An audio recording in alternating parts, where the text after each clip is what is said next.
اب بلا تاخیر لاہور سے آئے ہوئے مہمان فضیلت الشیخ پروفیسر حافظ محمد یوسف ذہبی صاحب حفظہ اللہ وہ اسٹیج پہ تشریف لے آئے ہیں۔ انشاءاللہ اپن دو نصائح سے نوازیں گے آپ کو۔ سوشل میڈیا پہ شیخ محترم فیس بک، یوٹیوب اور دیگر جو سائٹس ہیں سوشل میڈیا کی، وہاں پہ میں آپ سب سے گزارش کروں گا کہ شیخ صاحب کو فالو کریں، سبسکرائب کریں اور انشاءاللہ آپ کو بہت نفع ہوگا۔ روزانہ کی بنیاد پر کبار شیوخ کے دروس شیخ محترم کلپ وغیرہ شیئر کرتے ہیں، خود بھی نصیحت آموز ان کی گفتگو وہاں پہ اپلوڈ ہوتی ہے اور احادیث بھی روزانہ کی بنیاد پر شیئر ہوتی ہیں۔ اللہ تعالیٰ ان کی جہود کو، کوششوں کاوشوں کو قبول فرمائے۔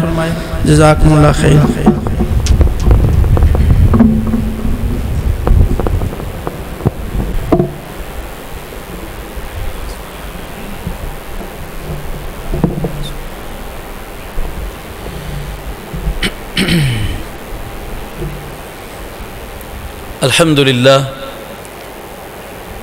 الحمد لله حمدا كثيرا طيبا مباركا فيه، والصلاة والسلام على سيد الأنبياء وخاتم المرسلين، أما بعد، عن أبي هريرة رضي الله عنه عن النبي صلى الله عليه وسلم قال: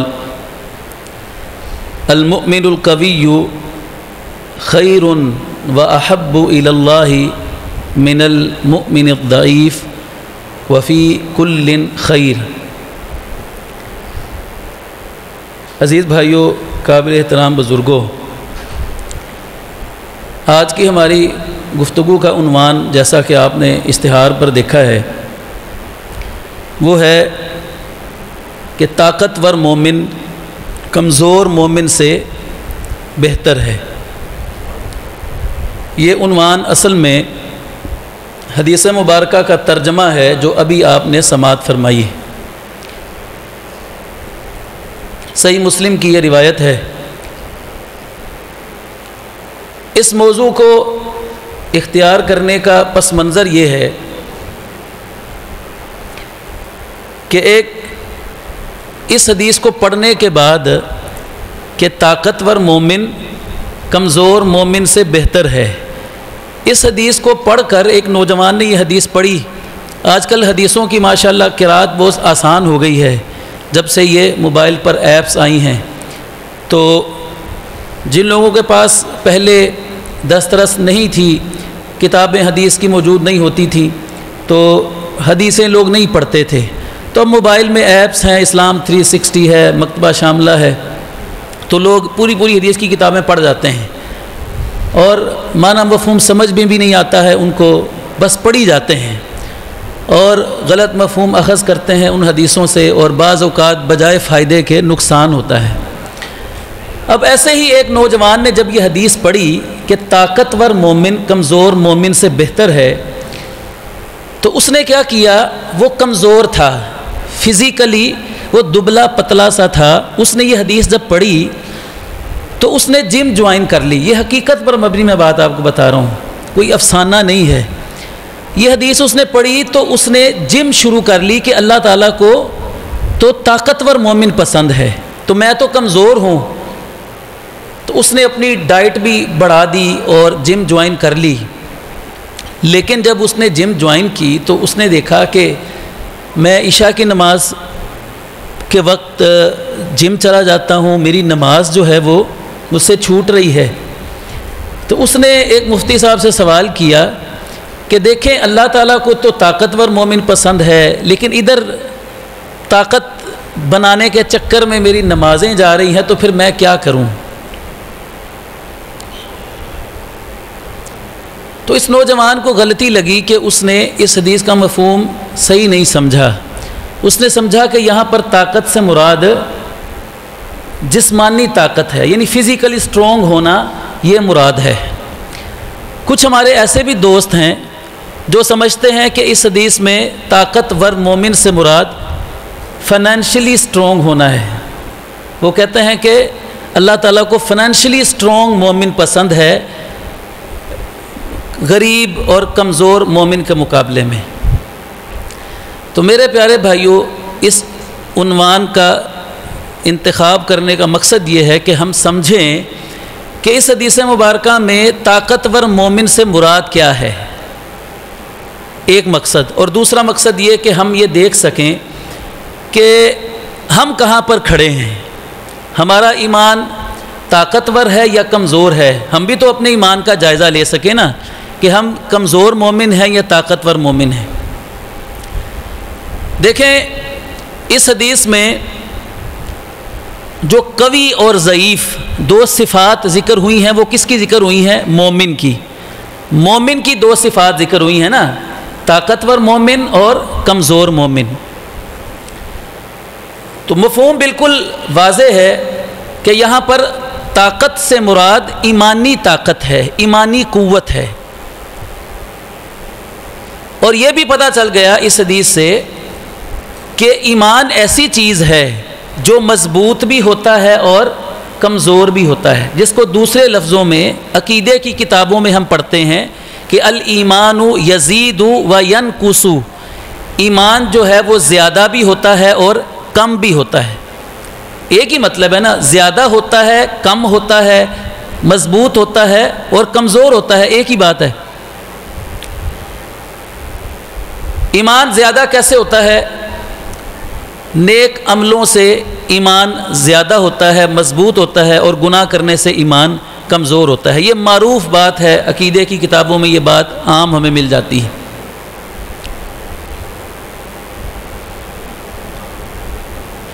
ہمیں یہ معلوم ہے کہ جب ہم ایمان کی بات کرتے ہیں تو ایمان میں تین چیزیں شامل ہوتی ہیں: زبان سے اقرار، دل سے تصدیق، اور اپنے جوارح کے ساتھ، اپنے اعضاء کے ساتھ عمل کرنا۔ یہ تین چیزیں ملیں تو پھر ایمان بنتا ہے۔ زبان سے اقرار ہم نے کر لیا، ہم کلمہ شہادت پڑھ کے دائرہ اسلام میں داخل ہو گئے، یہ اقرار ہے زبان کے ساتھ۔ دل کے ساتھ تصدیق کا مطلب یہ ہے کہ ایمان کے جو ارکان ہیں، اللہ پر ایمان، فرشتوں پر ایمان، رسولوں پر ایمان، آسمانی کتابوں پر ایمان، آخرت کے دن پر ایمان، اچھی بری تقدیر پر ایمان، ہم دل سے اس کو تسلیم کریں، دل سے اس کی تصدیق کریں۔ اگر ایک بندہ زبان سے اقرار کرے اور دل سے تصدیق نہ کرے تو ایسے شخص کو منافق کہتے ہیں۔ عہد رسالت میں عبداللہ بن ابی جیسے جو لوگ تھے وہ کلمہ پڑھتے تھے، نبی علیہ السلام کے پیچھے نمازیں بھی پڑھتے تھے، لیکن تصدیق نہیں کرتے تھے، نیت سے نہیں پڑھتے تھے، کلمہ صرف دکھانے کے لیے پڑھتے تھے۔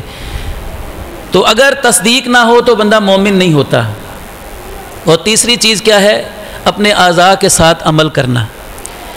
ایمان اور عمل کا جتنا گہرا تعلق ہے یہ کسی مسلمان سے ڈھکا چھپا نہیں ہے۔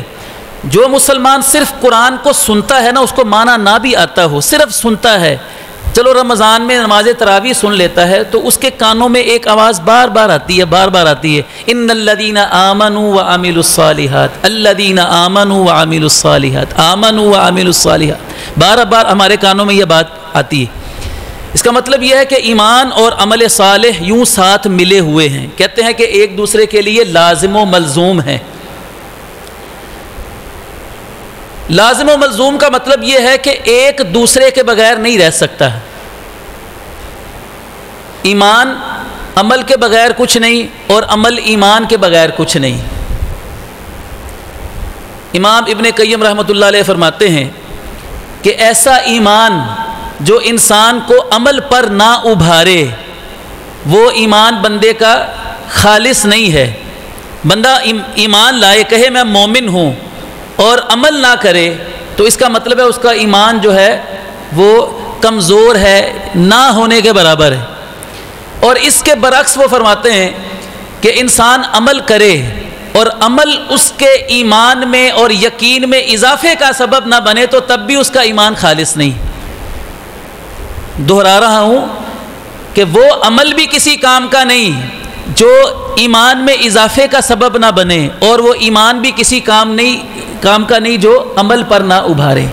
یہ دونوں ایک دوسرے کے لیے لازمی ہیں، ضروری ہیں۔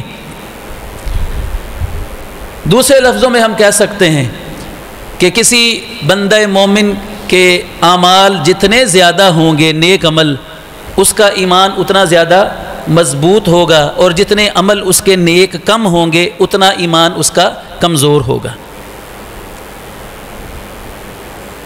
اب یہ دیکھیں، جب ہم نے کہا کہ طاقتور مومن اللہ تعالیٰ کو کمزور مومن سے زیادہ پسند ہے، تو آئیے اب یہ دیکھتے ہیں کہ یہ طاقت اور یہ قوت ایمان کی ہماری زندگیوں میں کہاں نظر آتی ہے۔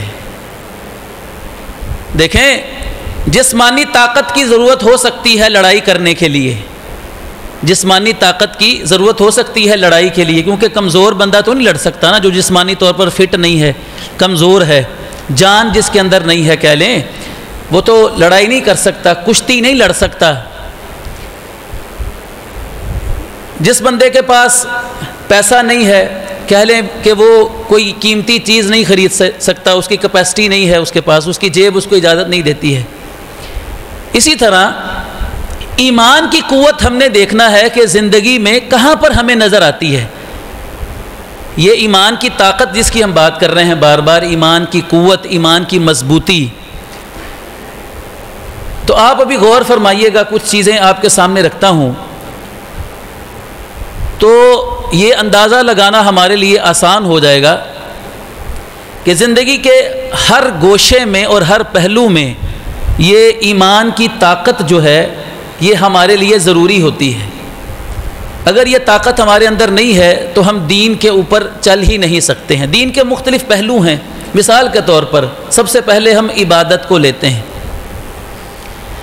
جس بندے کا ایمان طاقتور ہے، مضبوط ہے، وہی عبادت کر سکے گا اور صحیح معنوں میں عبادت کر سکے گا، اور جس کا ایمان کمزور ہے وہ عبادت یا تو کرے گا ہی نہیں، اگر کرے گا تو صرف خانہ پوری کرے گا۔ مثال کے طور پر نماز ہے سب سے اہم عبادت، کمزور ایمان والا نماز نہیں پڑھے گا، یا ہم کہہ لیں کہ جو بندہ نماز نہیں پڑھتا، پکا بے نمازی ہے، اس کا ایمان نہایت کمزور ہے، یعنی اس کا ایمان اتنا کمزور ہے کہ اس کو نماز ہی نہیں پڑھوا سکتا۔ اس کا ایمان کیسا ایمان ہے اس کا کہ جو اس کو بستر سے اٹھا کر مسجد میں نہیں لے کے جا سکتا، مصلی پر نہیں کھڑا کر سکتا، وہ ایمان اس کا کس چیز کا ہے؟ نہایت کمزور ایمان ہے اس کا۔ تو کمزور مومن نماز نہیں پڑھے گا، اگر پڑھ بھی لے کسی کے کہنے پر، لوگوں کو دکھانے کے لیے، تو پھر وہ اس کی نماز کیسی نماز ہوگی بھلا؟ وہ قرآن پاک میں اللہ تعالیٰ نے منافقوں کی نماز کا نقشہ کھینچا ہے۔ الذین ھم یراؤون، نماز پڑھتے ہیں لوگوں کو دکھانے کے لیے، صرف یہ بتانے کے لیے کہ ہم مسلمان ہیں۔ اگر نماز نہیں پڑھیں گے تو لوگ ان کو مسلمان ہی نہیں سمجھیں گے۔ عہد رسالت میں جو منافق تھے، نبی علیہ السلام کے پیچھے مسجد نبوی میں آ کے نمازیں پڑھا کرتے تھے، ان کو پتہ تھا کہ اگر ہم نے نماز نہ پڑھی، لوگوں نے ہمیں مسجد میں نہ دیکھا تو ہمیں تو لوگوں نے مسلمان نہیں سمجھنا، صرف دکھانے کے لیے نماز پڑھتے تھے۔ اور اسی سے پچھلی آیت میں فرمایا الذین ھم عن صلاتہم ساہون، منافق جو ہوتا ہے وہ اپنی نماز سے غافل ہوتا ہے۔ کیسے غافل؟ کہ کھڑا نماز میں ہے جسمانی طور پر، لیکن ذہن میں اور ہی پروگرام اور ہی خیالات اس کے گھوم رہے ہیں، حساب کتاب لگ رہے ہیں اس کے نماز میں۔ پھر فرمایا وَلَا يَذْكُرُونَ اللَّهَ إِلَّا قَلِيلًا، یہ جو منافق جب نماز پڑھتے ہیں تو اللہ کا بہت تھوڑا ذکر کرتے ہیں۔ پھر حدیث میں آتا ہے کہ یہ منافق جب نماز پڑھے گا تو ایسے نماز پڑھے گا جیسے کوا جو ہے نا ٹھونگے مارتا ہے، جلدی جلدی سے نہ رکوع میں اطمینان، نہ قومے میں سیدھی طرح سے کھڑا ہوگا، نہ سجدہ ٹھیک طریقے سے کرے گا، نہ سجدے کے بعد جلسے میں ٹھیک طریقے سے بیٹھے گا، جلدی جلدی سے جو ہے نا وہ نماز پڑھ رہا ہے، مقصد اس کا خانہ پوری کرنا ہے، دل سے تو وہ نماز پڑھ ہی نہیں رہا، صرف خانہ پوری کر رہا ہے لوگوں کو دکھانے کے لیے۔ مومن کی نماز کیسی ہوتی ہے؟ قد افلح المؤمنون الذین هم فی صلاتہم خاشعون، کامیاب ہو گئے مومن۔ کون مومن؟ جو اپنی نمازوں میں خشوع اختیار کرنے والے۔ ایسی نماز کہ صحابی نماز پڑھ رہے ہیں، دشمن کا تیر لگتا ہے، جسم سے آر پار ہو جاتا ہے، خون کے فوارے پھوٹ پڑتے ہیں، لیکن ان کو کوئی فرق نہیں پڑتا۔ نماز مکمل کر کے ساتھی پوچھتا ہے کہ آپ نے نماز توڑی کیوں نہیں؟ انہوں نے کہا میں قرآن پڑھ رہا تھا، اتنا لطف آ رہا تھا، مجھے پتہ ہی نہیں کہ کب تیر لگا اور کب جسم سے نکل بھی گیا، مجھے تو پتہ ہی نہیں لگا۔ نماز میں دھیان اتنا ہے، ہمارے ناک پر ذرا مکھی بیٹھ جائے تو ہماری جان پہ بن جاتی ہے نماز کے اندر، ہمارے بال نہیں سمیٹے جاتے نماز میں، کپڑے درست ہم کرتے رہتے ہیں، کھیلتے رہتے داڑھی کے ساتھ، ناک صاف کر رہا ہے، کوئی کیا کیا کر رہا ہے، تیر گزر گیا جسم کے اندر سے، لیکن نماز متاثر نہیں ہوئی۔ اس کو کہتے ہیں خشوع والی نماز۔ اللہ کے ساتھ ایسا تعلق انسان کا بن جائے کہ اللہ جیسے بندے کے سامنے ہے۔ حدیث میں آتا ہے کہ تم اللہ کی عبادت ایسے کرو، جس احسان جس کو کہتے ہیں کہ ان تعبد اللہ کأنک تراہ، جیسے تم اللہ کو دیکھ رہے ہو۔ اللہ کو ہم دیکھ تو نہیں سکتے اس دنیا میں، لا تدرکہ الابصار، فرمایا کہ تمہاری آنکھیں اللہ تعالیٰ کو دیکھ سکتی نہیں اس دنیا کے اندر۔ تو پھر اس حدیث کا کیا مطلب ہے کہ تم اللہ کی عبادت ایسے کرو جیسے اس کو دیکھ رہے ہو، کہ ہم ذہن میں یہ تصور لے کر آئیں کہ ہم جو بات کہہ رہے ہیں ہمارا رب ہمارے سامنے ہے اور وہ سن رہا ہے۔ آپ دیکھیں جب ہم نماز پڑھتے ہیں، حدیث میں آتا ہے کہ جب بندہ نماز پڑھتا ہے فَإِنَّهُ يُنَاجِي رَبَّهُ، وہ اپنے رب سے مناجات کرتا ہے، اپنے رب سے دل کی باتیں کرتا ہے۔ اب بات دیکھیں دو طرفہ ہوتی ہے، جس کو کنورسیشن بولتے ہیں، گفتگو بولتے ہیں، ایک طرف سے نہیں ہوتی، ایک بندہ بولتا جائے دوسرا سنے ہی نہ، یا اگر سنے تو وہ انسنی کر دے، اس کو گفتگو نہیں کہتے۔ کنورسیشن ہوتی ہے کہ ادھر سے بول لیا جائے، ادھر سے جواب آئے، تو جواب آتا ہے، اللہ تعالیٰ جواب بھی دیتا ہے۔ بندہ کہتا ہے الحمدللہ رب العالمین، اللہ تعالیٰ فرماتا ہے حمیدنی عبدی۔ ہم نے کبھی رک کر سنا ہے یہ جواب؟ الحمدللہ رب العالمین ہم کہیں اور رکیں یہاں پر اور محسوس کریں کہ ہمارا رب ہمیں جواب دے رہا ہے، حمیدنی عبدی۔ میں کہہ رہا ہوں تمام تعریفیں اللہ رب العالمین کے لیے ہیں۔ اللہ تعالیٰ فرمائے آگے سے کہ میرے بندے نے میری حمد بیان کی ہے، ہمیں سنائی دے یہ آواز، کانوں سے نہیں دل سے سنیں ہم اپنے پروردگار کا جواب، تو پھر مزہ آئے گا نماز میں کہ نہیں؟ حدیث میں آتا ہے کہ بندہ نماز میں اتنی دیر تک اللہ تعالیٰ اتنی دیر تک بندے کی طرف متوجہ رہتا ہے جب تک بندہ اپنے رب کی طرف متوجہ رہتا ہے۔ بندے کا دھیان بھی ادھر ادھر ہوتا ہے، اللہ تعالیٰ بھی اس کا اپنا دھیان ادھر اس سے ہٹا لیتا ہے۔ تو عرض کرنے کا مقصد یہ ہے کہ نماز مضبوط مومن کی نماز اور ہوتی ہے، کمزور مومن کی نماز اور ہوتی ہے۔ ہم اب دیکھ لیں، ہم اپنے آپ کو دیکھ لیں کہ ہماری نمازیں کیسی ہیں۔ جیسی نماز ویسا ایمان، جتنی مضبوط نماز ہے اتنا مضبوط ایمان ہے، اور اگر خانہ پوری ہو رہی ہے بس تو سمجھے پھر ایمان کمزور ہے۔ اسی طرح دیگر ساری عبادات ہیں، آپ روزہ دیکھ لیں، جتنا کسی کا مضبوط ایمان ہے وہ روزہ رکھ کے اس کی اسی طرح حفاظت کرے گا۔ روزہ صرف بھوکا پیاسا رہنے کا نام تو نہیں ہے نا، روزہ رکھ کے اس کی حفاظت کرنا، آنکھوں کا روزہ، زبان کا روزہ، کانوں کا روزہ، ہر چیز جو اللہ کی حرام کردہ ہے وہ چھوڑ دی جائے روزہ رکھ کے۔ دیکھیں کھانا پینا تو حلال ہے، روزہ رکھ کے ہم نے وہ چھوڑ دیا اللہ کے کہنے پر، اللہ کے کہنے پر حلال جب چھوڑ دیا تو جو چیز ہے ہی حرام وہ روزہ رکھ کے کیوں نہیں ہم سے چھوٹتی؟ اگر نہیں چھوٹتی تو اس کا مطلب ہے کہ روزہ بس کھانا پوری ہے، کمزور ایمان ہے نا۔ کمزور ایمان والے کی عبادت کیسے ہوتی ہے؟ بس کھانا پوری ہوتی ہے، اور مضبوط ایمان والا عبادت ٹھیک طریقے سے کرتا ہے۔ عبادت کرنے کے لیے انسان کو مضبوط ایمان چاہیے، جسمانی طاقت اتنی زیادہ نہ بھی ہو، ایمان بندے کا پختہ ہو تو بندہ عبادت کر لیتا ہے۔ ہم تو ماشاءاللہ ہماری تو خوراکیں ہی بہت اچھی ہیں، اللہ کا فضل اور کرم ہے، سارا دن کھاتے رہتے ہیں۔ کہنے کو تو ہمارے 3 کھانے ہوتے ہیں نا، صبح ناشتہ، دوپہر کو لنچ اور رات کا ڈنر، لیکن یہ 3 کھانے بھی ہمارے لیے کافی نہیں ہوتے، ان کے دوران بھی سارا دن ہم چرتے رہتے ہیں، سارا دن ماشاءاللہ لگا رہتا ہے کچھ نہ کچھ کھانے کا سلسلہ۔ صحابہ کرام کیا کھاتے تھے؟ نبی علیہ الصلوۃ والسلام کئی دن صرف پانی اور کھجوروں کے اوپر گزارا کرتے ہیں، کتنے دن گزر جاتے ہیں آپ کے گھر میں چولہا نہیں جلتا۔ یہ جو ابتدا میں بات آئی تھی نا کہ فزیکلی اسٹرانگ مومن، کہ جسمانی طور پر طاقتور، دیکھیں یہ جسمانی کمزوریاں اس وقت کمزوریاں نہیں رہتی اگر انسان کا ایمان مضبوط ہو، اور انسان فزیکلی جتنا مرضی مضبوط ہو اگر ایمانی طور پر کمزور ہے تو اللہ کی قسم جسمانی جتنی مرضی اس کے اندر طاقت ہو وہ کسی کام کی نہیں ہوتی۔ آپ دیکھیں ایک نمازی نیک آدمی، وہ متقی پرہیزگار، روزہ رکھ کر آپ اس کی حالت دیکھیں کہ کیسی ہے، اور ایک باڈی بلڈر تگڑا بندہ ہے روزہ رکھ کے اس کی حالت دیکھیں ذرا آپ، وہ آپ کو شکوے شکایتیں کرنے، اوہ ہو مر گئے، پیاس بڑی لگ رہی ہے، بھوک بڑی لگ رہی ہے، وہ اس کے اندر جسمانی طاقت پوری ہے لیکن روزہ برداشت نہیں اس سے ہو رہا، اور دوسرا بندہ مومن بندہ جو ہے ویسے کمزور جسمانی طور پر لیکن ایمان مضبوط ہے اس کا، وہ اس طرح کی بات نہیں کبھی بھی کرے گا۔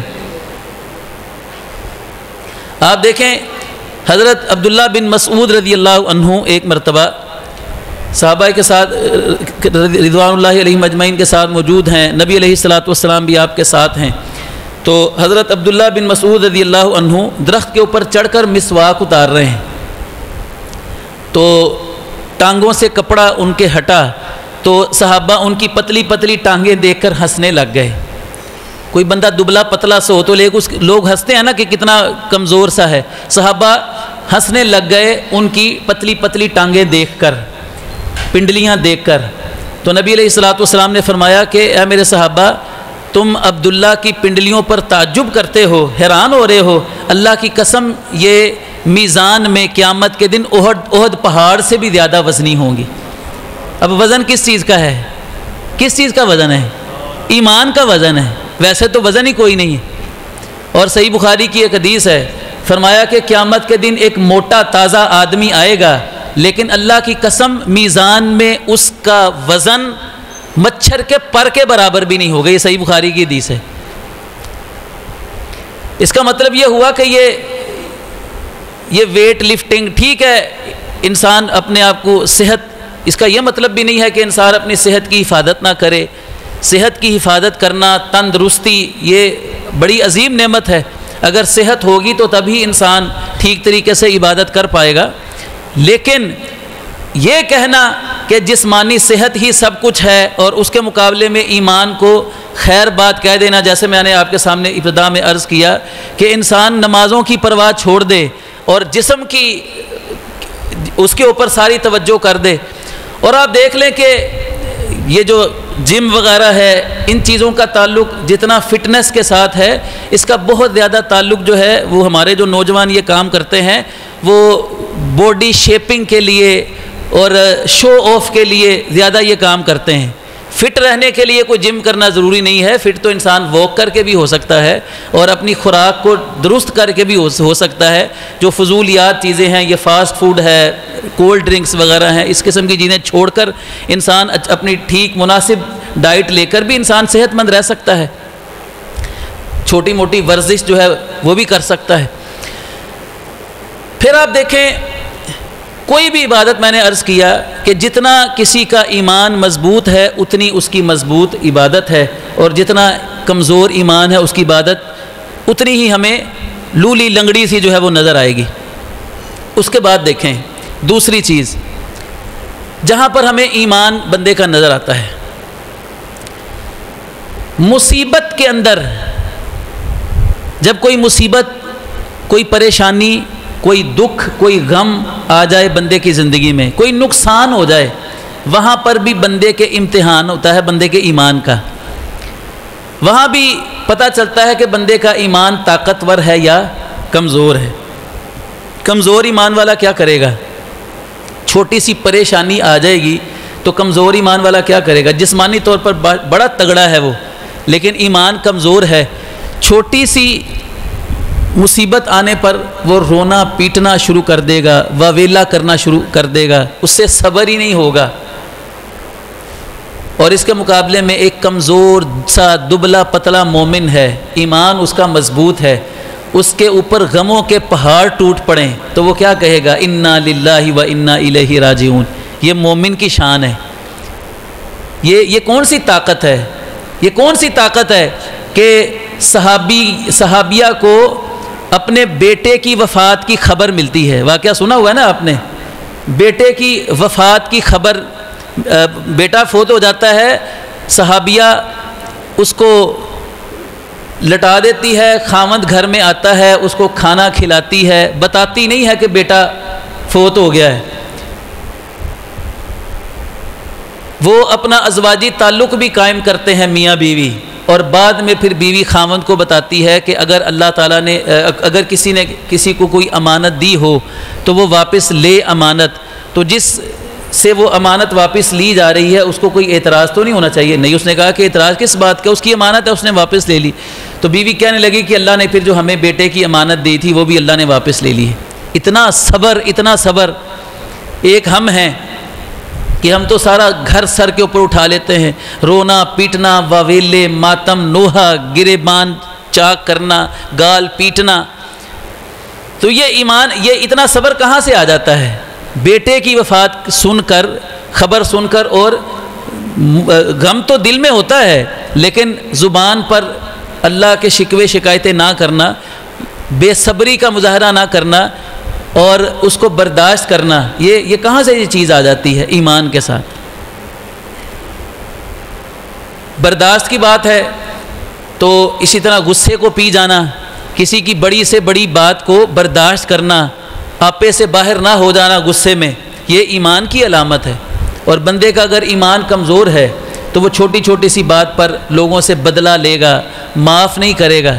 یہاں سے پتہ چلتا ہے کہ بندے کا ایمان جو ہے وہ کتنا کمزور ہے اور کتنا طاقتور ہے۔ اسی طرح آپ دیکھیں بندے کے ایمان کی مضبوطی اور کمزوری کا اندازہ یہاں سے لگتا ہے کہ وہ برائی کو دیکھ کر اس کا کیا ری ایکشن ہوتا ہے۔ مشہور حدیث ہے، ہم سنتے رہتے ہیں، رسول اللہ صلی اللہ علیہ وسلم نے فرمایا کہ مَن رَآ مِنکم مُنکرًا فَلْیُغَیِّرْہُ بِیَدِہِ فَإِن لَّم یَسْتَطِعْ فَبِلِسَانِهِ فَإِن لَّم یَسْتَطِعْ فَبِقَلْبِهِ وَذَلِکَ اضعف الایمان۔ فرمایا تم میں سے کوئی شخص اگر برائی کو دیکھے تو اس کو ہاتھ سے روکے، اگر اس کی طاقت نہ ہو تو زبان سے روکے، اگر اس کی بھی طاقت نہ ہو تو پھر اس کو دل میں برا جانے۔ اور آخر میں کیا فرمایا؟ یہ کمزور ترین ایمان ہے۔ یہ کمزور ترین، آ گئی بات کہ نہیں کمزوری والی اور طاقت والی۔ اس کا کیا مطلب ہوا کہ جو بندہ ہاتھ سے روکتا ہے اس کا ایمان مضبوط ہے، اس کے اندر اتنی ہمت ہے، اتنی جرت اور غیرت ہے کہ وہ برائی کو دیکھ کر رہا نہیں گیا اس سے، اس نے ہاتھ سے اس کو روکا ہے۔ اس سے نیچے والا لیول کیا ہے کہ ہاتھ سے نہیں روکتا تو کم از کم زبان کو ہی ہلا دے، نصیحت کر دے اپنے مسلمان بھائی کو کہ یار یہ تو جو تم کام کر رہے ہو یہ جائز نہیں ہے۔ اور اگر اتنی بھی ہمت نہیں ہے تو پھر آخری درجہ کیا ہے کہ وہ اس برائی کو دل سے برا جانے۔ اور آپ علیہ السلام نے کیا فرمایا کہ یہ کمزور ترین ایمان ہے۔ یعنی ہمارے سامنے اگر کوئی برائی ہو، کوئی گناہ کا کام ہو تو ہمارے دل میں اس کو دیکھ کر نفرت پیدا ہونی چاہیے۔ ہم دل ہی دل میں کڑیں کہ یہ کیوں ہو رہی ہے اللہ تعالیٰ کی نافرمانی، یہ گناہ کا کام نہیں ہونا چاہیے۔ اگر یہ کیفیت ہماری نہیں پیدا ہوتی تو اس کا مطلب ہے کہ ہمارا دل ایمان سے خالی ہے، کیونکہ کمزور ترین ایمان یہ ہے حدیث کے مطابق کہ برائی کو دیکھ کر دل سے برا جاننا، یہ کمزور ترین ایمان ہے۔ اس کا مطلب یہ ہوا کہ ایمان کی مضبوطی یہ ہے کہ انسان امر بالمعروف اور نہی عن المنکر کا کام دلیری اور جرت کے ساتھ کرے۔ یہ ایمان کی مضبوطی اور کمزوری کو جانچنے کا ایک پیمانہ ہے۔ ہم جیسے لوگ بھی ہیں، ہم اپنے آپ کو ماشاءاللہ مومن سمجھتے ہیں نا، لیکن ہمت نہیں پڑتی نا کسی سے بات کرنے کی۔ ہم اپنے آپ کو بڑا مضبوط مومن سمجھتے ہیں، برائی دیکھ کر کہتے ہیں چلو جی ٹھیک ہے جی، اس نے اپنی قبر میں جانا ہے، تم نے اپنی قبر میں جانا ہے، چھوڑو پر ایسے ہی جو جدھر لگا ہے اس کو لگا رہنے دو۔ ہمارا یہ حال ہے، زبان نہیں ہماری کھلے گی، ہمارے سامنے شرک ہوتا رہے، کفر ہوتا رہے، لوگ بدعات کا ارتکاب کرتے رہیں، ہاں جی، دوسرے لوگ تو چھوڑیں، اپنی اولادیں بے رہروی کا شکار ہو جائیں۔ مجال ہے آج کے ماں باپ کی کہ اپنی اولاد کو بھی روک سکیں۔ یہ غیرت ایمانی ختم ہونے والی بات ہے نا، کہ گناہ کو دیکھ کر ہمارے اندر غیرت ہی نہیں جاگتی ایمانی کہ ہم اپنی زبان ہلا سکیں اور اس برائی سے لوگوں کو روک سکیں۔ بس یہی بات ہمیں لے کر بیٹھی ہوئی ہے کہ جو جدھر لگا ہے اس کو لگا رہنے دیں۔ اگر ہم اس بات سے ڈرتے ہیں کہ لوگ کیا کہیں گے، لوگ کہیں ناراض نہ ہو جائیں، یہ میرے رشتہ دار ہے، میرا گاہک ہے، میرا گاہک خراب ہو جائے گا، میرا فلانے بندے کے ساتھ اتنا پرانا تعلق ہے، اگر میں نے اس کو کہہ دیا نا کہ یار تم داڑھی رکھ لو، تو میرا گاہک وہ مجھ سے ناراض نہ ہو جائے، کہیں وہ میری دکان پہ آنا ہی نہ چھوڑ دے۔ میرے پیارے بھائیوں، انبیاء کرام علیہم السلام اور ان کے ماننے والے، اگر ان کے اندر یہ چیز ہوتی تو مجھے آپ ایمانداری سے بتائیے کہ دین آگے اس طرح سے پھیلتا؟ اللہ تعالیٰ نے ایمان والوں کی پتہ نشانی کیا قرآن مجید میں بیان فرمائی ہے، وَلَا يَخَافُونَ لَوْمَةَ لَائِمٍ، وہ کسی ملامت کرنے والے کی ملامت سے نہیں ڈرتے، حق بات کہتے ہیں۔ نبی علیہ الصلوۃ والسلام نے فرمایا ہے کہ جابر حکمران کے سامنے کلمہ حق کہنا یہ سب سے بڑا جہاد ہے۔ حکمران کے سامنے تو ہم کلمہ حق بعد میں کہیں، ہم اپنے سامنے والوں کے ساتھ تو کلمہ حق کہہ سکتے ہیں کہ نہیں، جن تک ہماری پہنچ ہے، لیکن ہم نہیں کہتے۔ ہمارے سامنے بڑے سے بڑے گناہ ہوتے ہیں، اللہ کی نافرمانیاں ہوتی ہیں، ہم خاموشی کے ساتھ وہ جو ہے نا وہ دیکھتے رہتے ہیں، اور اللہ ہمیں معاف فرمائے کہ وہ جو آخری والا درجہ ہے وہ بھی بہت کم لوگوں میں اب رہ گیا ہے، یعنی برائی کو دیکھ کر دل میں برا جاننا، یہ کہاں ہمارے معاشرے میں رہ گئی ہے چیز، بلکہ اب تو ہم پسند کرنے لگتے ہیں، یعنی شیطان نے ہمارے دل سے برائی کی نفرت بھی ختم کر دی ہے۔ برائی کو دیکھ کر روکنا تو دور کی بات ہے، برائی کو دیکھ کر ہمیں برا بھی نہیں لگتا ہے۔ تو یہ ایک پیمانہ ہے اس حدیث مبارکہ کے، جو بھی آپ نے سماعت فرمائی ہے، اس حدیث سے پتہ چلتا ہے کہ ایمان کو جانچنے کا ایک پیمانہ یہ ہے کہ اگر ہم برائی کو دیکھ کر روکتے ہیں ہاتھ سے، زبان سے، دل سے، تو یہ ایمان کے لیول ہیں، ایمان کی مضبوطی کے لیول ہیں، اور اگر یہ آخری والا لیول بھی نہیں ہے تو پھر اس کے نیچے ہمیں اپنے ایمان کی خیر منانی چاہیے، اگر برائی کو دیکھ کر ہم اس کو دل سے برا نہیں جانتے ہیں۔ اسی طرح میرے پیارے بھائیوں، ایمان کی مضبوطی اور ایمان کی کمزوری کا ایک تعلق جو ہے وہ جہاد فی سبیل اللہ سے بھی ہے۔ ایک کمزور بندے کا کام تو جہاد کرنا نہیں ہے، جسمانی نہیں، کمزور ایمان والے کا کام جہاد تو نہیں کر سکتا وہ، لیکن اگر ہاتھ میں کچھ بھی نہ ہو، ہاتھ میں کچھ بھی نہ ہو، تعداد بھی تھوڑی ہو، مد مقابل دشمن تگڑا بھی ہو، ساز و سامان اس کے پاس جنگی تیاری بھی ہو، تعداد میں کئی گنا زیادہ ہو، تو پھر وہ کون سی چیز ہے جو 313 کو 1000 کے سامنے کھڑا ہونے کے لیے تیار کر دیتی ہے؟ وہ کون سی چیز ہے؟ ایمان ہے۔ ایمان نے 313 کو 1000 کے سامنے کھڑا کیا تھا، انہوں نے کوئی جہادی تربیت نہیں لی تھی۔ اللہ تعالیٰ کا حکم بعد میں ہے وَأَعِدُّوا لَهُم مَّا اسْتَطَعْتُم مِّن قُوَّةٍ وَمِن رِّبَاطِ الْخَيْلِ، لیکن ایمان کی قوت تھی کہ جو ان کو اپنے سے 3 گنا بڑے لشکر کے سامنے کھڑا کرنے کے لیے تیار ہو گئی تھی۔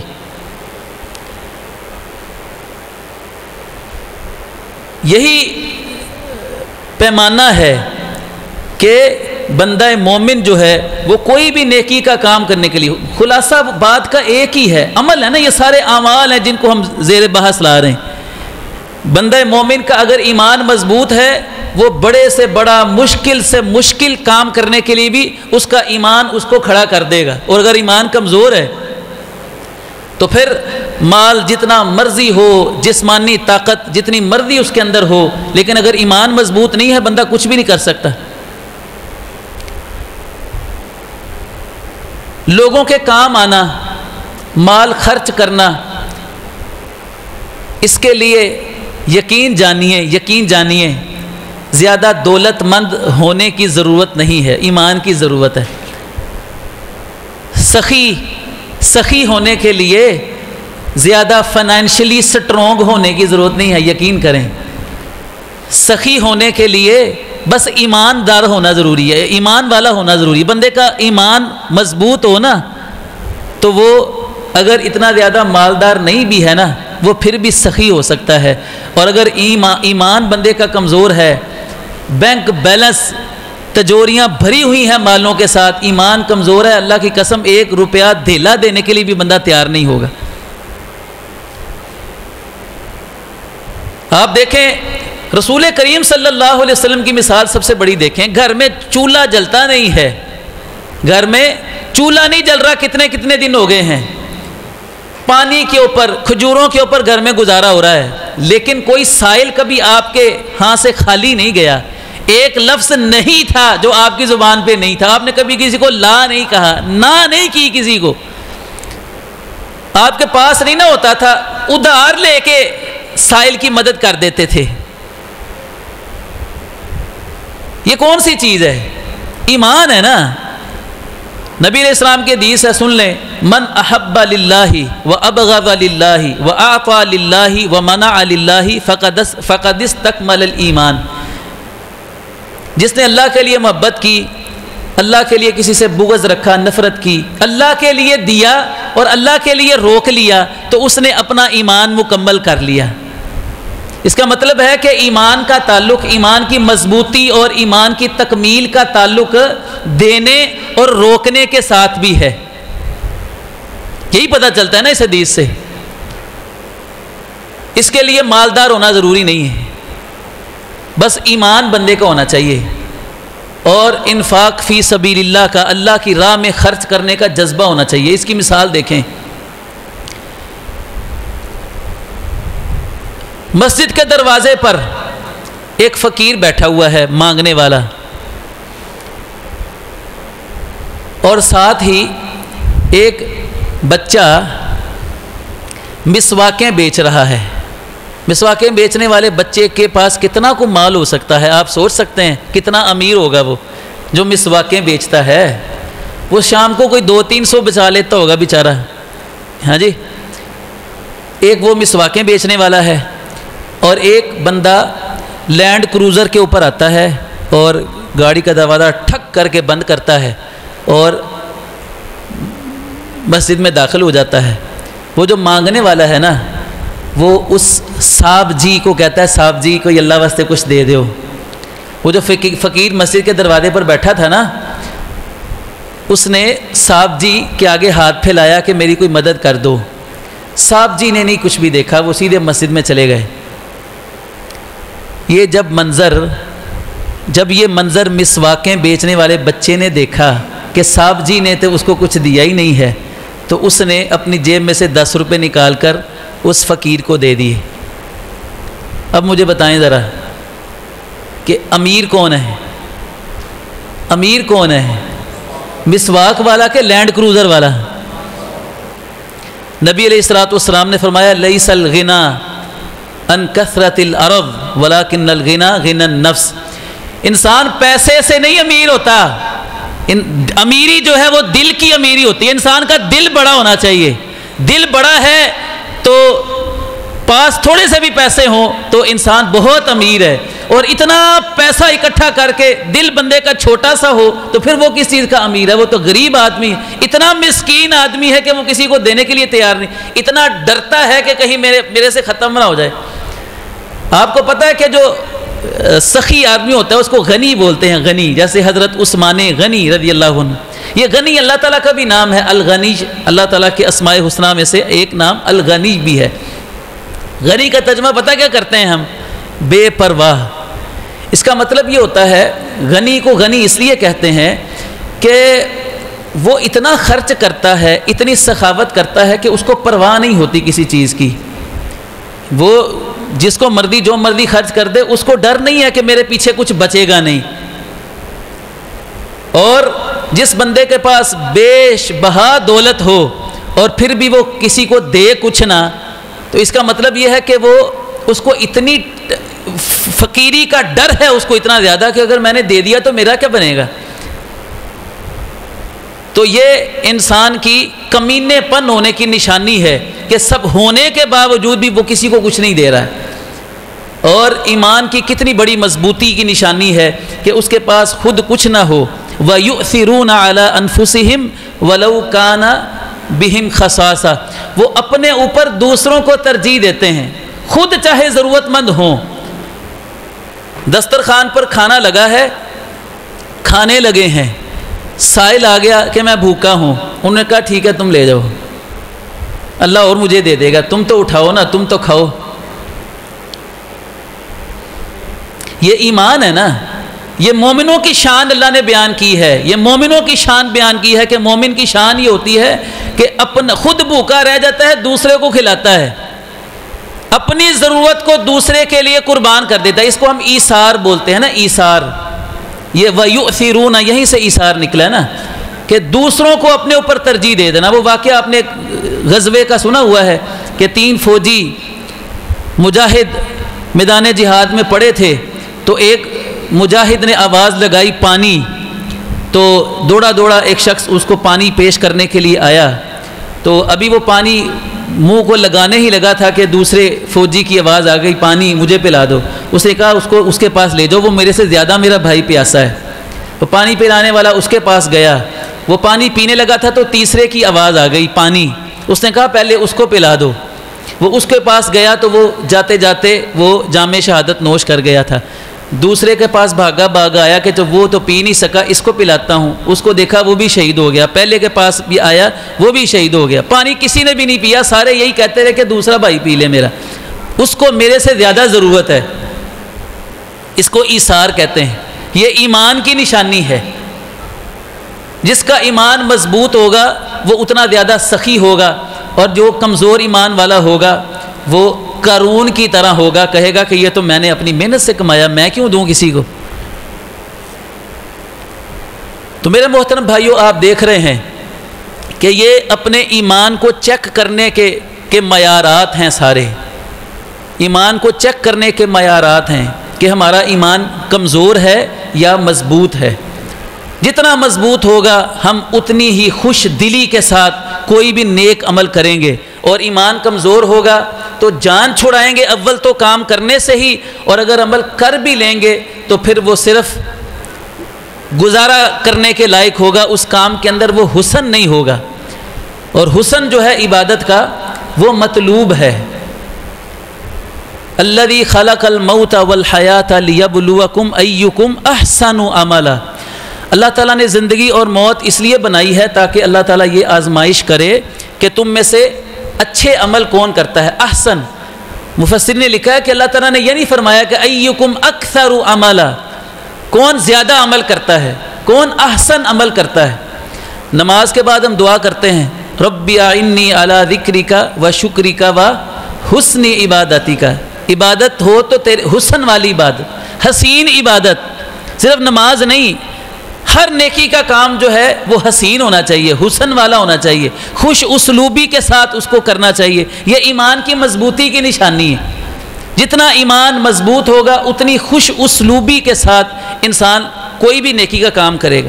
نبی علیہ الصلوۃ والسلام نے فرمایا کہ کوئی بھی کام کرو تو اس کو خوش اسلوبی کے ساتھ کرو، حتیٰ کہ اگر جانور بھی ذبح کرنا ہے تو وہ بھی اچھے طریقے سے ذبح کرو، جانور کو تکلیف نہ پہنچائے، چھری پہلے تیز کر لو اور صحیح طریقے سے جانور کو لٹا کر تو اس کو ذبح کرو، کم سے کم جانور کو تکلیف دو، جانور کے ساتھ بھی احسان ہی کرنا ہے، تکلیف اس کو بھی نہیں پہنچانی۔ یہ جو آغاز میں نے بات کی وہ بھی اشکال ذرا دور کر لیں کہ جب ہم نے بات کی کہ مضبوط ایمان سے مراد، مضبوط مومن سے مراد یہاں پر ایمان کی طاقت ہے، تو میں نے آپ کو عرض کیا کہ کچھ لوگ آپ کو کہیں گے کہ یہاں سے مراد اللہ تعالیٰ کو فنانشلی سٹرونگ مومن پسند ہے۔ اچھا، اللہ تعالیٰ کو مالدار مومن پسند ہے، پھر لوگ کہیں گے دیکھیں حضرت یہ مولوی جو ہے نا وہ ایسے پیسے کی مخالفت کرتے رہتے ہیں، کہتے ہیں کہ دنیا کو چھوڑ دو، دنیا کو چھوڑ دو، دنیا میں کچھ نہیں رکھا، دنیا فتنہ ہے۔ تو دیکھو حضرت عبد الرحمن بن عوف رضی اللہ عنہ بھی تو کتنے امیر تھے نا، ہاں جی، مثالیں دیں گے آپ کو۔ دیکھیں اس بات میں کوئی شک نہیں ہے کہ جو مال ہے نا، مال اللہ تعالیٰ کی نعمت ہے۔ قرآن مجید میں اللہ تعالیٰ نے مال کے لیے دو بڑے خوبصورت لفظ بولے ہیں، ایک مال کو خیر کہا ہے اور ایک مال کو اپنا فضل کہا ہے۔ وَإِنَّهُ لِحُبِّ الْخَيْرِ لَشَدِيدٌ، یہاں خیر سے مراد مال ہے کہ انسان مال سے بڑی محبت کرنے والا ہے، سورہ یہ 30ویں سپارے کی آیت۔ اور فضل کہاں کہا ہے؟ جمعے کے دن جب فرمایا کہ اذا نودی للصلاۃ من یوم الجمعۃ فاسعوا الی ذکر اللہ وذروا البیع، جمعے کی اذان ہو جائے تو کاروبار لین دین چھوڑ دو اور آ جاؤ دوڑ کر مسجد کی طرف نماز کے لیے۔ آگے کیا فرمایا؟ فاذا قضیت الصلاۃ فانتشروا فی الارض وابتغوا من فضل اللہ، جب نماز پڑھ لو جمعے کی تو زمین میں پھیل جاؤ اور کیا تلاش کرو؟ اللہ کا فضل سے مراد کیا ہے؟ مال۔ تو مال اللہ کا فضل بھی ہے، خیر بھی ہے، لیکن اس کے ساتھ ساتھ مال کیا ہے؟ فتنہ بھی ہے، فتنہ بھی ہے۔ مال کوئی بری چیز نہیں ہے بذات خود، مال انسان کے پاس ہوگا تو تبھی وہ اللہ کی راہ میں خرچ کرے گا، لیکن یہ مال جس کو فتنہ کہا گیا ہے، اگر اللہ کے ذکر سے یہ انسان کو غافل کر دیتا ہے، نماز سے غافل کر دیتا ہے، دین سے اس کو دور کر دیتا ہے، اور آج کل کے زمانے میں اکثر ایسا ہی ہے، تو پھر یہ خیر نہیں ہے، پھر یہ فضل نہیں ہے۔ اگر اس مال کی وجہ سے انسان اپنی آخرت سے ہی غافل ہو جاتا ہے، اللہ کی یاد سے غافل ہو جاتا ہے، تو پھر یہ مال انسان کے لیے فتنہ بن جاتا ہے۔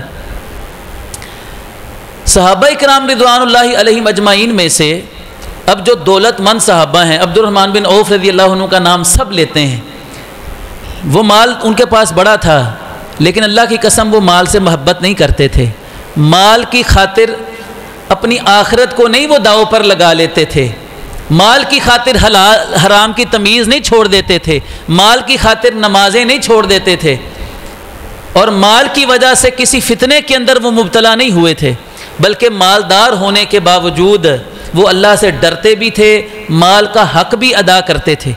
صحیح بخاری کے اندر انہی حضرت عبد الرحمن بن عوف رضی اللہ عنہ کا واقعہ لکھا ہوا ہے، وہ آپ ذرا سن لیں، اور ایک طرف حضرت عبد الرحمن بن عوف رضی اللہ عنہ کی مال کے ساتھ محبت کو دیکھ لیں، اور آج کل کے جو فنانشلی سٹرونگ مومن ہیں ان کی مال کے ساتھ جو محبت ہے وہ آپ دیکھ لیں تو آپ کو فرق سمجھ آ جائے گا۔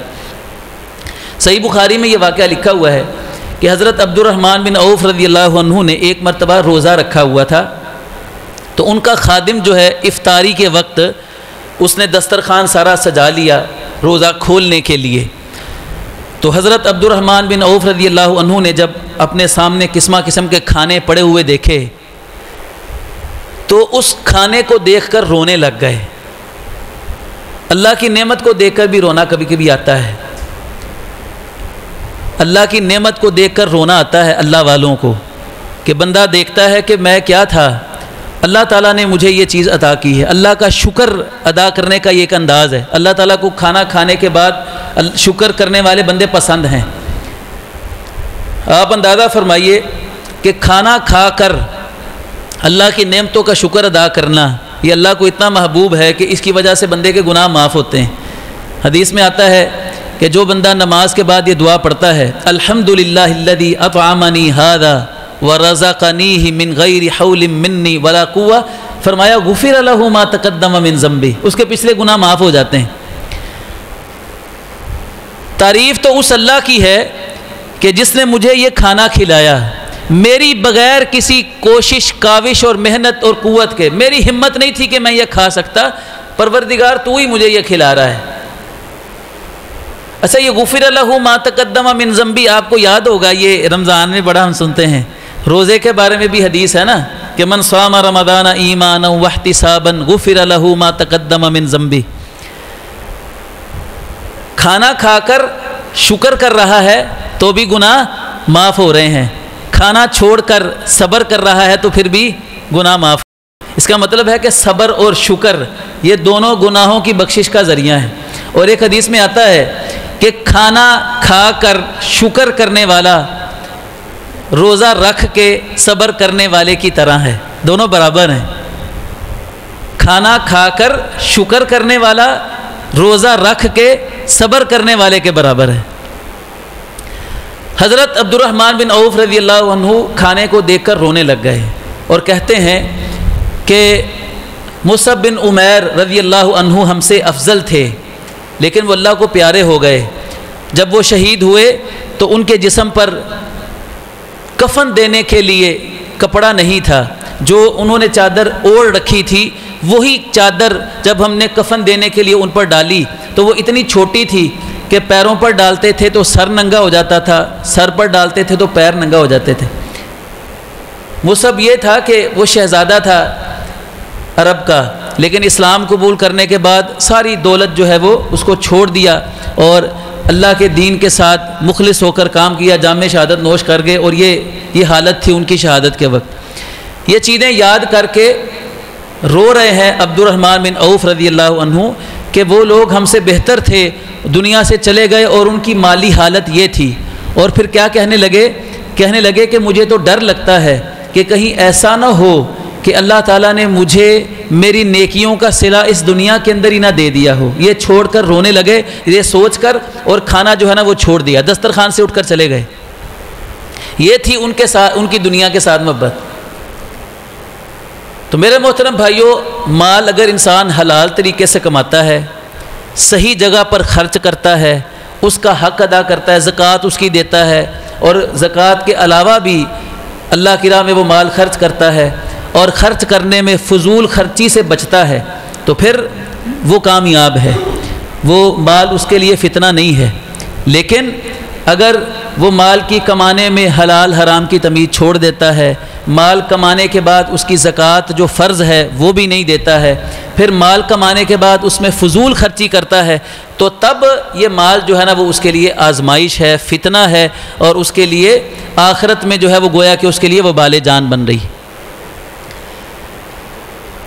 تو وہ عمل کے ذریعے سے نظر آتی ہے، اور ایمان کی کمزوری جو ہے وہ بھی عملوں کی کمی کے ذریعے سے نظر آتی ہے۔ اب سوال یہ ہے کہ یہ جو ہمارا ایمان ہے ہم اس کو مضبوط کیسے بنا سکتے ہیں؟ یہ ایک سوال ہے۔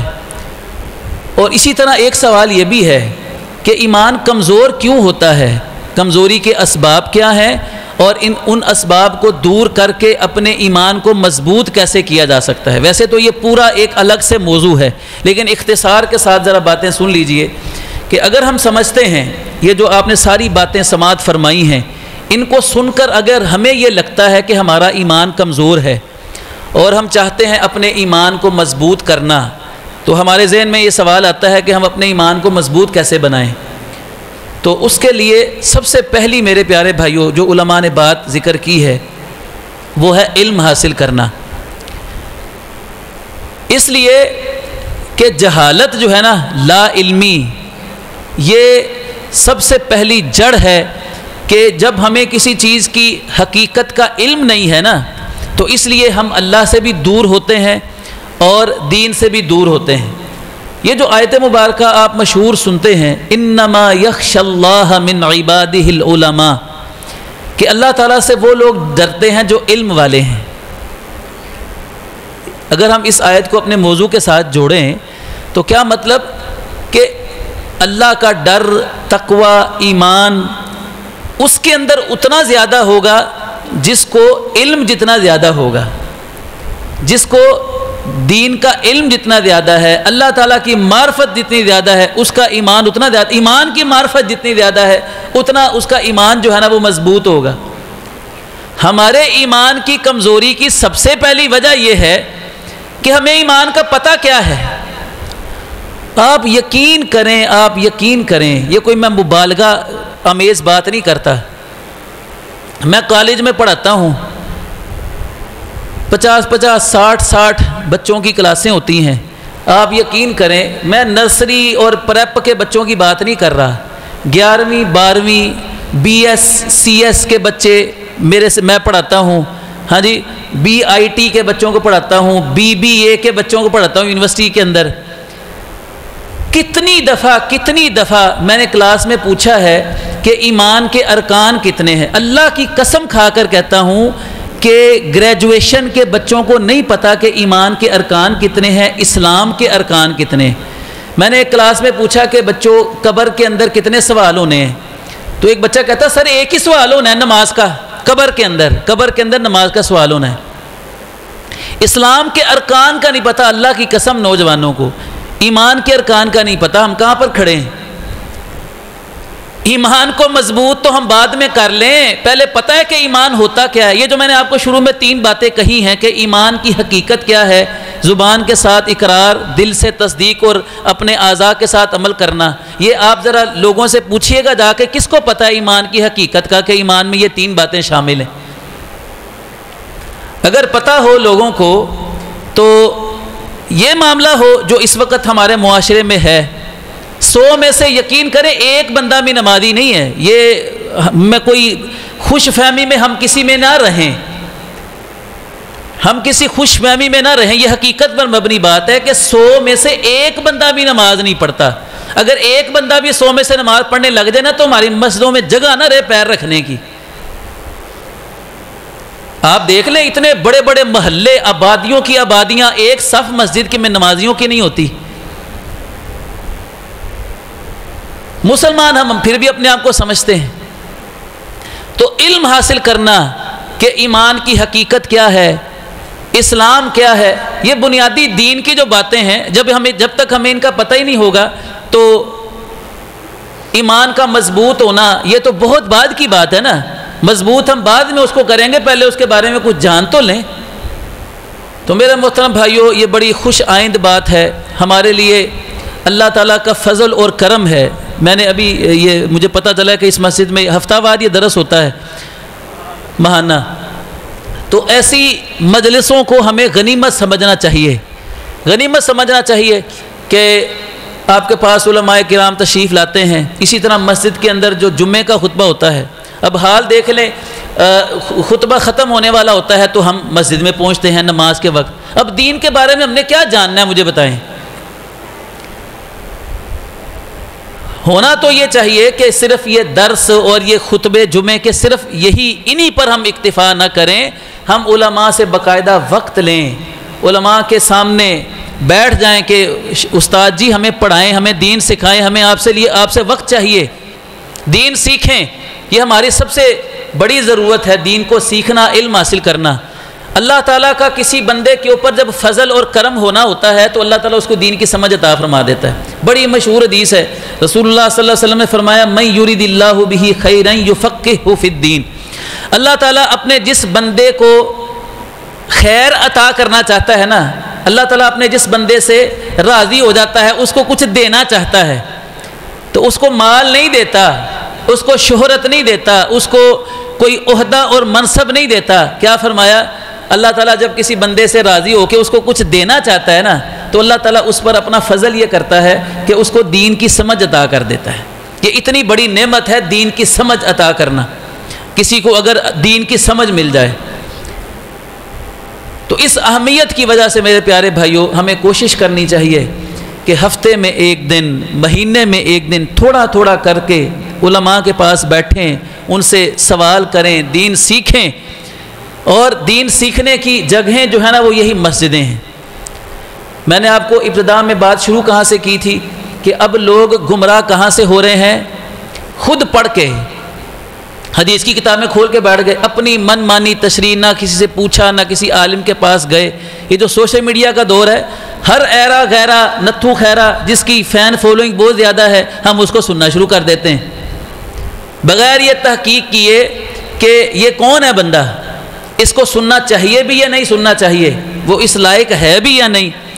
اور اسی طرح بذات خود بغیر کسی عالم کی رہنمائی کے آپ کسی عالم کے پاس جائیں، ان سے پوچھیں کہ حضرت میں فلاں مسئلہ سیکھنا چاہتا ہوں، مثلا نماز سیکھنا چاہتا ہوں تو مجھے آپ کوئی آسان سی نماز کی کتاب دے دیں تاکہ میں وہ پڑھ لوں اور اس کے مطابق میں عمل کر سکوں. یہ تو ٹھیک ہے بات, لیکن اگر آپ براہ راست خود ہی حدیث کی کتابیں کھول کے پڑھنا شروع کر دیں اور اس میں تشریح بھی نہ ہو, کسی علماء حق میں سے کسی کی تشریح بھی نہ ہو, اور آپ صرف حدیثیں پڑھنا شروع کر دیں, اور ہم نے دیکھا ہے کہ اب حدیثیں جو ہے نا وہ ضعیف بھی ہوتی ہیں, اور لوگ جو ہے نا وہ کہتے ہیں میں نے خود پڑھی ہے جی, ابن ماجہ شریف کی حدیث میں نے خود پڑھی ہے اسلام 360 کے اندر, اور اس کی تشریح بھی پھر خود ہی جو دل میں آتی ہے وہ اس کا مفہوم سمجھ کر اور لوگوں کو فتوے لگانا شروع کر دیتے ہیں.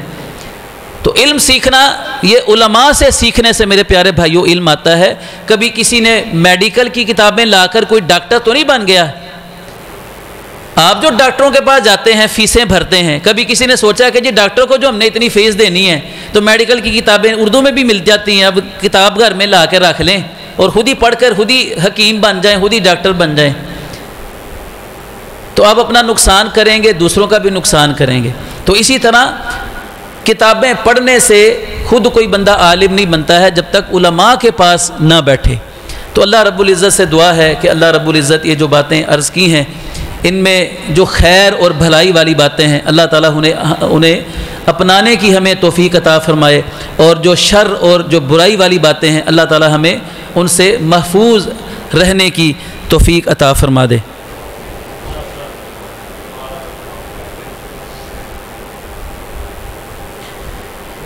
یہ بھائی نے دعا کے لیے کہا ہے جی, یا رب لک الحمد کما ينبغي لجلال وجهك ولعظیم سلطانك اللهم صل على محمد وعلى آل محمد كما صليت على إبراهيم وعلى آل إبراهيم إنك حميد مجيد اللهم بارك على محمد وعلى آل محمد كما باركت على إبراهيم وعلى آل إبراهيم إنك حميد مجيد ربنا آتنا في الدنيا حسنة وفي الآخرة حسنة وقنا عذاب النار ربنا ظلمنا أنفسنا وإن لم تغفر لنا وترحمنا لنكونن من الخاسرين اللهم أحسن عاقبتنا في الأمور كلها وأجرنا من خزي الدنيا وعذاب الآخرة اللهم اشف مرضانا ومرضى المسلمين اللهم اشف مرضانا ومرضى المسلمين اللهم اشف مرضانا ومرضى المسلمين اذهب البأس رب الناس واشف أنت الشافي لا شفاء إلا شفاؤك شفاء لا يغادر سقما